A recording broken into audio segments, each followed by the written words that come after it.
we look at things, and we're beginning to look at things such as, ICU days. If someone gets sick, because inevitably people have issues with their chronic disease, or they have a catastrophic event that occurs that is unforeseen. But, the healthier I feel like these folks are going into it, the less of this utilization. Right. Plus, if you look at the post-acute, episode, Right. a lot of folks are being funneled into, for better or worse, into post-acute care facilities, inpatient facilities. And, one of the things we objectively are trying to do is reduce that utilization, but establish a comprehensive care management in the home, which is nickels, if not pennies on the dollar.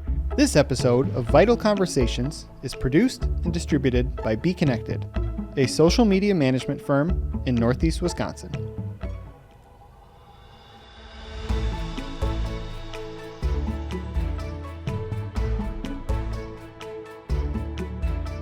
Hi, I'm Tim Coan from Focus Solutions, and welcome to Vital Conversations, where we talk with leaders in the healthcare industry about what's happening in their business, their practice, and specifically how the role of IT and data are important to their business. I'm honored today to have as my guest Dr. Chris Chumley from Dallas, Texas. Chris is with Meridian Health. Chris, good morning and welcome. Good morning, Tim. Thank you for having me. Excited to be here. Meridian plays in a really interesting spot in primary care. Tell us a little bit about you guys and what's unique about Meridian. Sure. Tim, our practice in Dallas, and really extends throughout Dallas-Fort Worth, provide home-based medicine to at-risk seniors. And, part of that goes back to the beginning of medicine with house calls. And we've been working with a lot of other folks in this industry to modernize that process and to expand upon it. And so we're able to provide care for these at-risk seniors at their place of living, whether it be independent living facility or a domicile like an assisted living facility. Okay. You say at-risk seniors. Are you guys predominantly in value-based care arrangements, fee-for-service, or some combination of the two, or maybe a third kind of arrangement completely unique and different? All of the above. And I think, as everyone transitions from fee for service, I think home-based medicine in general is in a very advantageous spot, Tim. I think that one of the advantages we provide is to address, the most complex patients in that continuum, in the healthcare continuum.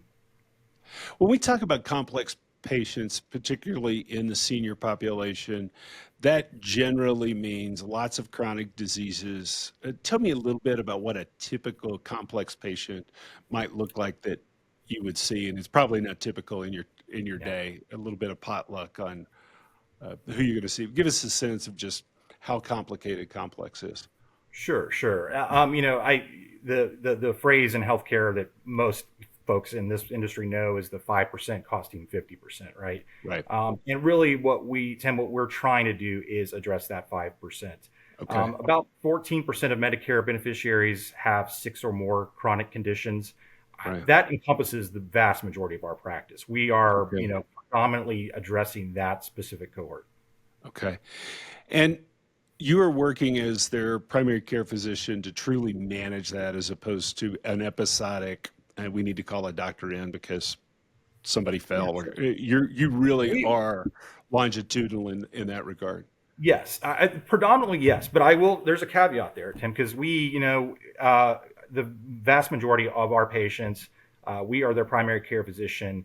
I think one of the advantages we offer, again, is that we, seeing them at their place of care, place of living, are able to really intervene on a different level, I think, than your traditional brick and mortar clinic.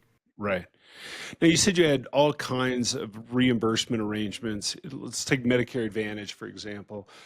Are you guys carrying the contract directly? Are you partnered with somebody else, whether it's a plan or another delegated ACO? A little bit of both. I mean, we again are looking for, and we're in the process again of developing these strategic relationships, whether it's with Okay. an ACO, because really, when you look at how many players are in this niche at this Right. moment, it's still Right. relatively small. The vast majority of your folks are still going to be going to brick and mortar clinics. So, I think the goal for us is to provide outcomes-based, evidence that we can show that we really help this particular cohort.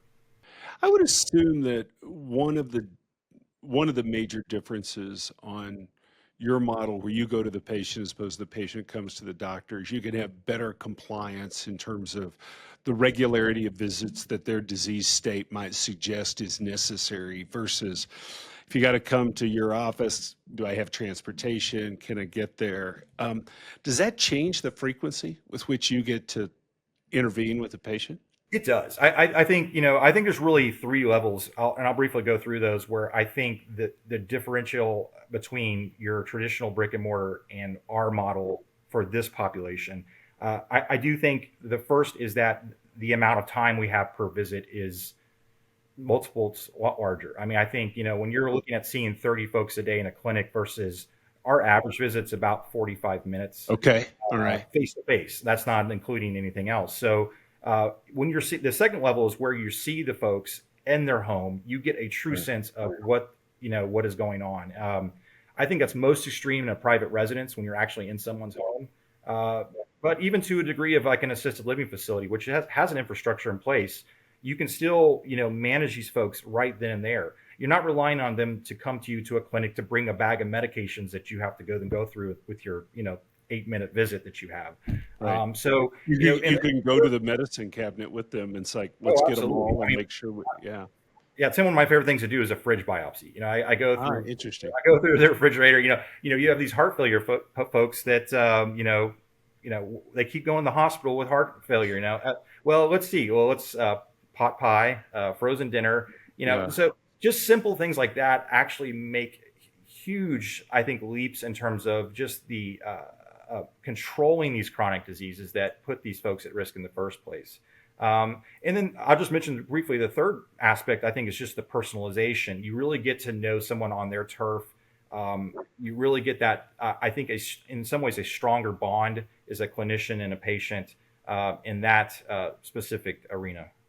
Fridge biopsy might be my new favorite healthcare term, though I'm not sure I want you doing a biopsy. Yeah, there's some fridges on you, my you, fridge. you kind of regret going into, but other, Well, but most, it raises a great point just about this extra layer of diagnostic information that you see that never comes up in a traditional brick and mortar for visit, sure. right? From the home situation to safety, fall risks to, again, what's in the fridge. Don't look at the ice cream that's hiding back there. Well, Tim, when you look like why folks in this cohort fail and what is failure? I mean, let's just say hospitalization rate, emergency room utilization is basic things because that's what everyone looks at, right? And that's what drives cost.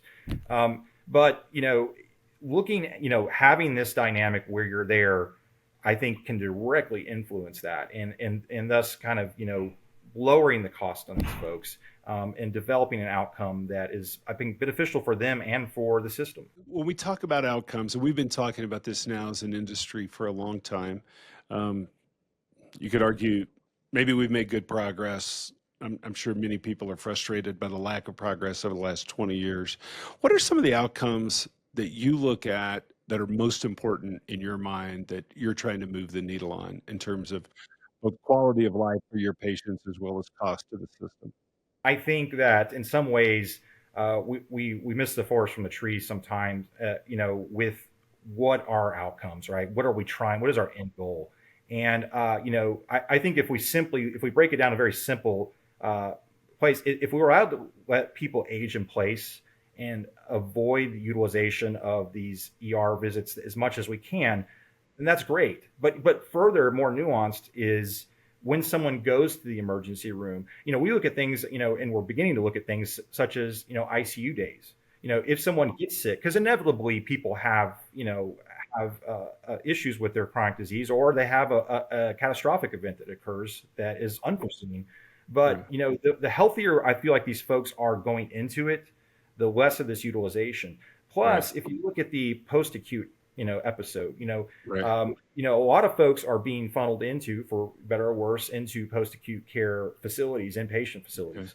And, one of the things we objectively are trying to do is reduce that utilization, but establish a comprehensive care management in the home which is nickels, if not pennies on the dollar, and able to provide these interventions within 48, 72 hours as opposed to waiting for the folks to come to the clinic. Yeah, the home is subacute, may be less expensive than a bed day, which is less expensive than an ICU day. What is the current rough mix for Meridian on patients that you see in home versus a facility, whether assisted living, nursing home, wherever else you might find them, right, in your home versus facility? Within Meridian, currently we are predominantly facility based. In my former solo practice, I did quite a bit of home visits. I enjoyed it thoroughly, uh, but this is where the economics of medicine is at the moment. And again, the switch for us from fee for service to shared savings models is so important because on average we're seeing. I mentioned that 45-minute. We're looking at seeing 10 patients a day now. Right. If we have to use some FedEx logic and logistics. If I have Right. to drive to 10 homes versus if Right. I go to a facility Right. and 10 patients, clearly that's going to be more doable. Um, Right. but I think what we're going to want to do in the long run is expand this in the community, go from the concentrated to the less concentrated and frankly, the less underserved area, Right. more underserved Right. areas, in our county. Yeah. And would it be a fair assumption to say that as more of these patients are covered in more of a value-based model, the easier it will be in the home to make those economics work as opposed to having to concentrate in facilities for provider windshield time Sure. today? I think it goes to the basics of volume versus outcomes based, right? You know, again, as we're making this transition, as a lot of people are, and really fee for service is probably going the way of the dodo bird, right? I mean, Right. your people are either going to be in an MA plan that is comprehensive, or they're going to be in the reach or shared savings models that are Medicare is developing. Yeah.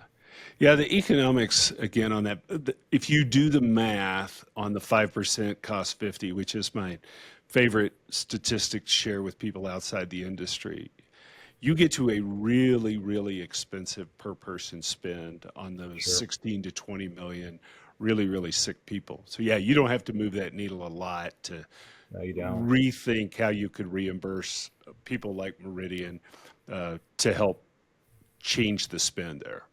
Yeah, and the data's been pretty universally positive, regardless of the region, regardless of the setting, so to speak, but within all home based, all external from the clinics. But you're looking at typically in a well-run program could cut that that probably preventable rate by about a third. And when you're looking at ER days or less, when you're looking at all across the board, it's decreased. I think the rate limiting step for us right now, again, is to untether us from this existing traditional, clinic-based kind of primary care model. I want to pivot to some of the technological and data challenges. You mentioned the house call. So, Mhm. those of us that are old enough to remember Marcus Welby, the doctor showed up with a little black bag that had a stethoscope and a hammer for your knee. I am guessing that one, you have a little black bag. It might be more of a backpack, but you probably have some technological tools in that bag that Marcus Welby didn't. Let's talk first of all about just the infrastructure, access, Wi-Fi, the cloud. I mean, you're not in your office. You're in somebody's home. You're in somebody's assisted living center. Let's talk first of all about how are you solving for the fundamental IT infrastructure side of this before we get to Sure. the data. Well, I mean, and there's been quite a bit of innovation in space, and fortunately for us, that's coincided with just our ability to do our to play out this mission. I mean, I think if you look back, obviously, look, I'll go back to the 19th century. I mean, most medical care was delivered in the home. Predominantly 90+%, and then by 1980 it was 1%. And I think this all began in really about 98. CMS started to regenerate these codes for home-based care, and then you fast forward to 2009 with the high-tech implementation. But really for me, and I started right around that 2008, 2009 period doing home visits. And let me tell you, it was, it was the frontier. It was the Wild West. So the cloud was, I think, for us, the initial step, that really accelerated what we were able to provide. Okay, so the cloud really was a game changer because you can walk in now and with access. I assume, most of the time you've either got Wi-Fi or, reliable cellular that will let you Yeah, again, work in real 5G. time. Yeah, now I'm mostly cellular. Before it was Wi-Fi, but granted, if you're out in a rural area and you remember my patient population, most of these folks still don't have internet. So you were reliant on either finding a Starbucks nearby, or to do your notes, or to to download what you needed, Yeah. or hopefully they had some sort of connection. But no, now with 5G, and even with potentially Starlink for the rural area, Okay. we'll have more and more access to our applications. Yeah. All right. Interesting. All right, so that's the operations side. Let's talk about the unique data challenges you have on everything from moving data in and out just in the course of you as a physician need information, you're generating information that you're passed on to somebody else. So you got all that change. And then we'll work our way to the data that you really want, right? Which is the analytics and the capability to move the needle. Talk first of all just about some of the plumbing challenges as you're moving stuff to and from you as you're out and about. Sure. Well, and again, because we are a niche model, most EMR suites and even the ancillary stuff is devised for clinic based, traditional models, and so we've had to more or less bolt on things along the way, and we are finding more and more inclusive type of suites though for us. But just that operation, that making that visit happen, and really our goal, Tim, at the end of the day, is to replicate a clinic visit inside someone's home. And we feasibly can do that for the most part, and in real time. If we need to order an X-ray, I can order an X-ray, have it out there within an hour, and read it within, do an initial read within 30 minutes after that. So, when you have that kind of turnover and you're evaluating, we talked about the primary care aspect, but we also do, and we're going to hopefully expand more into doing not necessarily urgent care, but stuff like post hospitalization, where there is a Okay. time Okay. component. Interesting question. As integrated delivery systems have grown and more primary care physicians are now formally employed and attached to a system, they're probably more of their patients are a one-to-one exchange, right? From their office to that instance of Epic or Cerner or whatever it is. You've got patients probably going when they go to the hospital, they're going all over the place. How are you guys managing the fact that you are pulling data from those hospital visits and pushing data back on a many to many kind of situation? Sure. It's a challenge, as you alluded to. In Dallas, Fort Worth, you're looking at, there's five or even six if you count the university systems. And so when you have patients in all over town, some prefer this hospital A, some prefer hospital system B. And so then can we collaborate with all of them? Yes and no. There are some, fortunately, patient ping, I believe, is one, but that allow you to collate this data from specifically things from hospitalizations that are they're high risk things for us, and do that. So yeah, we're always looking for new Yeah. ways to integrate those kind of things. The bigger than a individual delivery system interoperability questions are very real for you Sure. guys, right? That Absolutely. idea that we break those boundaries down and data flows, you guys Yeah. are a direct use case of why we need that. Yeah. Let's talk about then okay, so the data that you were trying to look at, not only in caring for an individual patient, but maybe things that you all are looking at more broadly to move the needle on these patients. Tell me what kinds of data you're getting around outcomes, where you are, where you would like to go over the course of the next couple of years on the data to use in the business. Sure. And I think defining those metrics for us is important. We do look at basic things like a RAF score, because we want to know, who our patients are, and define, and then really work to see, who needs us. And so defining complexity in a patient, and I look at us as complexivists. That's kind of our role. We serve the really complex patient populations, but we need to define who they are first, and then from there, the outcomes, as you asked about, was I look at cost as being one. Now, cost doesn't always translate to the bottom line for a patient, but again, Yeah. if we're going to grow this model, we need to show the economics of it as a litmus test for viability on a scalable level. And Right. so we want to know what the costs are. We also want to know again, things like hospital days. We Yeah. also want to know things like ICU days. We Yeah. also want to know our bounce back rates, meaning if a Right. patient leaves the hospital, are they going back? And Yeah. I think as you get more and more to that sort of thing, it does translate directly to patient well-being, Yeah. patient safety, and outcomes on that level. Yeah.